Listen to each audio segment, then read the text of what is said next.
How you doing, guys? This subject is a subject that I've been putting off for some time. And I'm talking about the shunning of Jehovah's Witnesses. Basically because what hasn't been said about it. But after watching somebody's video this week, it kind of dawned on me the lack of family memories amongst Jehovah's Witnesses. I didn't have a great childhood growing up. Others have had a lot worse, but I did not have a happy childhood. I was, however, very close with my grandparents. For some reason, I was their favorite. And they were around for as long as I can remember, for obvious reasons. They were there before I was born. Thing is, when you're a kid, let's face it, you take for granted that you're going to be a kid forever. Years seem to go forever, but from a grown-up's point of view, childhood is relatively short. You just don't see it until you get a few decades behind you. But I have very fond memories of my grandparents. They were both characters. My grandfather was one of the funniest people I ever met. He was also very accident prone. He'd been hit by a car twice. He was notorious for falling off the roof. He was struck by lightning twice. He got his hand mangled in a conveyor belt. And when he would talk to you about his accidents, this was anywhere where the subject would come up about his accidents, it was never the poor me thing, but the way he would describe it, you couldn't help but laugh. He was one of the funniest people I ever met. He smoked a pipe, and I remember being out in field service one time, and we were just talking, and the subject came up, and I mentioned that I found the smell of my grandfather's pipe tobacco was very soothing. The browbeating I got for saying that, I'm like, what? I realized conversation out in field service was extremely limited.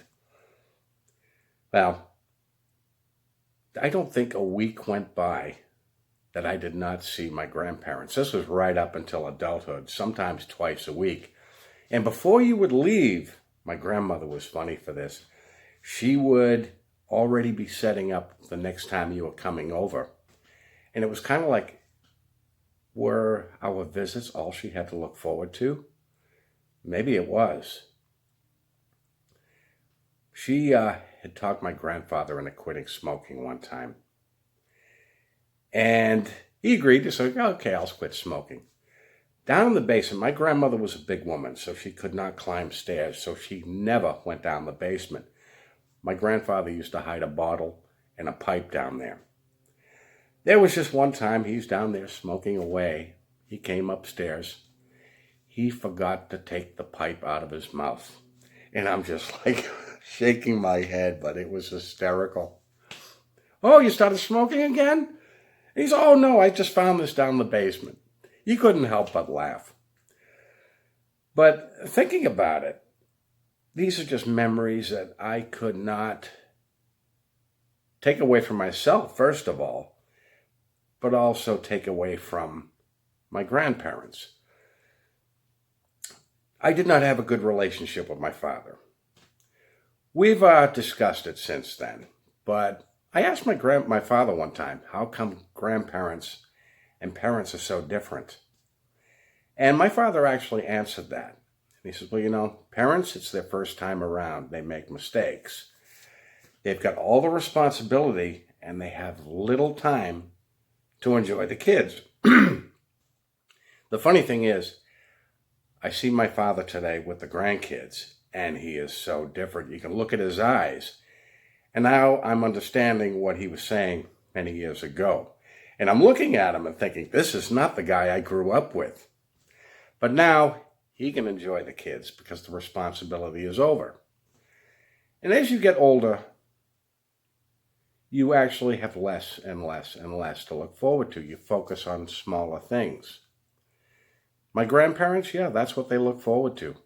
People coming to visit them. That's what anybody looks forward to. I started thinking about this because I didn't speak to too many Jehovah's Witnesses on a personal level too often. But I had gotten pretty tight with several elders. And on 2 occasions, 2 of them had mentioned that they had offspring that had been disfellowshipped. And they mentioned at separate times how they were missing their grandkids growing up. And one of them actually broke down in the middle of a conversation. And he says afterwards, but it's a loving arrangement from Jehovah. I don't think he was trying to convince me of that, but he was trying to convince himself of this. And I really wanted to slap him in the head and say, wake up, it's not a loving arrangement. I was only months away from leaving the organization at this time, and I just wanted to tell him so badly, it is a control mechanism. But Jehovah's Witnesses, if your disfellowship family members are reaching out, the blood guilt is on you. Remember what happened in Kigo Harbor about 2 years ago? It's on you. If they're reaching out to you and you are closing the door on them, then you are blood guilty. There's an old cliche, people aren't going to be around forever. And that's something I've always remembered. And for anybody who has children that are no longer part of the organization, not only are you missing out on their lives, but if they have offspring, you are missing out on the grandkids. As we all know, childhood is short. You don't see a kid for a year, and it's amazing how fast they grow. And in a short span of time, you are missing so many valuable family memories. And this is something that I thought was lacking when I was one of Jehovah's Witnesses. When somebody was talking about family memories, it all had to do with this one was baptized at this convention. This one did a public talk here. It always included the corporation, never just families at home. And I thought that was rather cold. And this is what the indoctrination that this corporation does to Jehovah's Witnesses. Just because somebody does not want to be part of this organization, you shun them. And basically, you won't talk to them unless they come back, which is emotional blackmail. So would you rather have them back in the organization under those false pretenses that they really don't want to be there? Or would you want them there because they did want to be there? But if they don't want to be there, it's bullshit. And the thing is, not only are you robbing them of family memories, you're robbing yourselves of so many valuable family memories.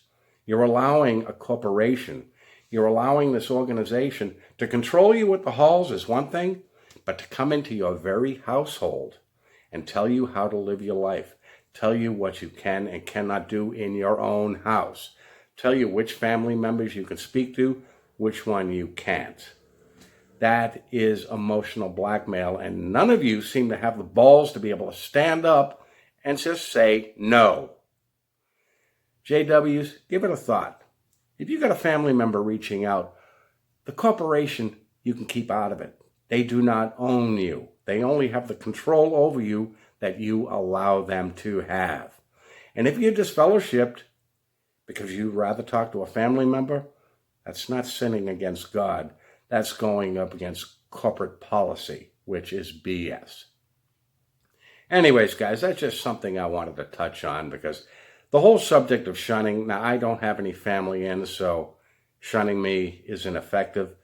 But I do talk to a lot of people that do have family in, and I've talked to a lot of JWs when I was in that were missing so many family memories.